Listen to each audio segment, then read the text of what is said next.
Because we've had a lot of anecdotal information experience with people telling us that there's a lot of confusion over how much money schools are actually receiving, both from the state and from all funding sources. And so we wanted to find out just exactly what people thought. The first question we asked was we just wanted to get an idea from individuals across the state as to what their perception was as to the percentage of the total state budget public education K-12 made up. It was interesting that 54%, the largest group, didn't know. They would not hazard a guess. 10% out of the whole population of 600 selected the correct answer. People generally believe that funding from the state and from total sources is much, much lower than it actually is. They also generally believe that funding is down compared to 5 years ago. We asked them to respond to which category would capture the amount of state aid per pupil. The highest response was they perceived that less than $3,000 per capita would be the amount given by the state. The majority believe that it is less than $4,000.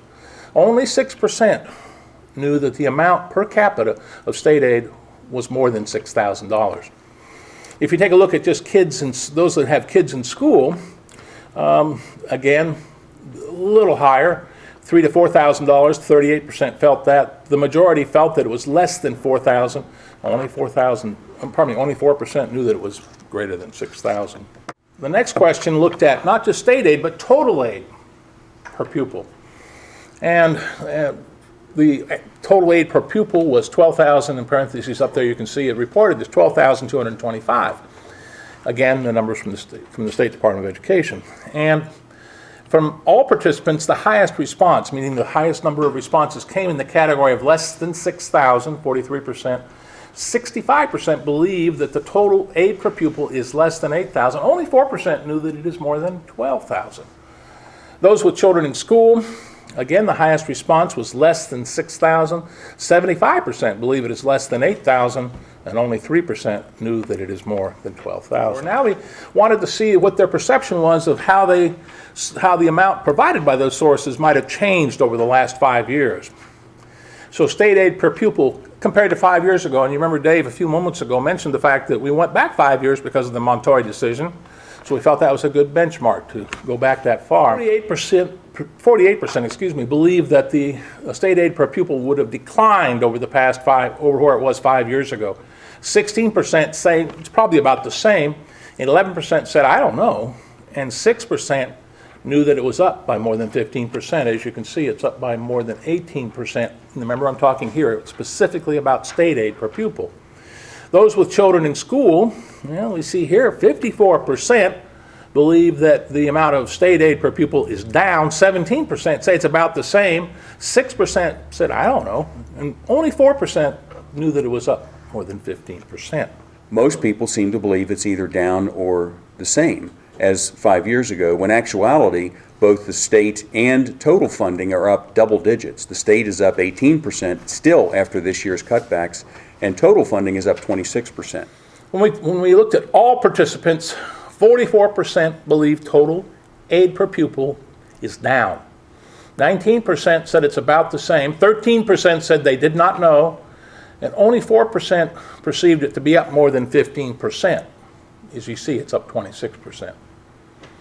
Those with children in school, 50% believe it is down. 17% believe it's about the same. 7% said they don't know, and only 3% knew it is up more than 15%. And as you see throughout our results here, it reflects what Dave Trabert said a few minutes ago, and that people with children in school really don't have as good a knowledge, perhaps, as the general population regarding these kinds of numbers. Well, those are the people who have been given direct information by their school districts. I think part of the reason that they're less informed is schools have not told them the truth about their total spending. Most school districts only talk about base state aid per pupil. And when you are constantly telling stories about you're having to have these, I've heard words like draconian cutbacks, pushed to the brink, devastating cuts.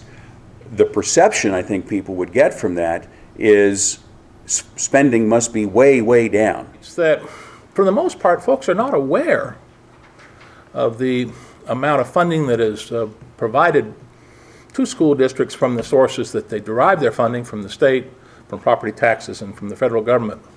And then when that sort of information is provided, in other words, when they are made aware of how much funding is actually available, their decision regarding paying taxes changes. Would you be willing to pay more taxes if the total aid per pupil compared to 5 years ago is down? 51% said yes, yeah, I'd pay more taxes if that's the case. 41% said no, and the 8% said they did not know. What about if it's about the same? How about if total aid per pupil compared to 5 years ago is about the same? 44% still said, I might say yes. 49% said no. We now have shifted to the point where the no's are in the majority, and 8% did not know. What about if it's up between 0 and 10%? In other words, the aid per pupil has increased over 5 years ago. Now, 27% said yes, 66% said no. How about if it's up between 10 and 20%? Well, as Dave commented a few minutes ago, as the percentages increase here, the folks that said they'd be willing to pay more taxes, the percentage of them went down dramatically. 16% said yes in this case, 77% said no. What happens if the total aid per pupil compared to 5 years ago is up more than 20%? What's your response then? 11% said yes, they would be willing to pay more taxes, and only 81% said no, they would not. And Kansans truly are overwhelmingly opposed to paying higher taxes to give more money to schools under the current conditions. People need to be fully informed in order to make those decisions.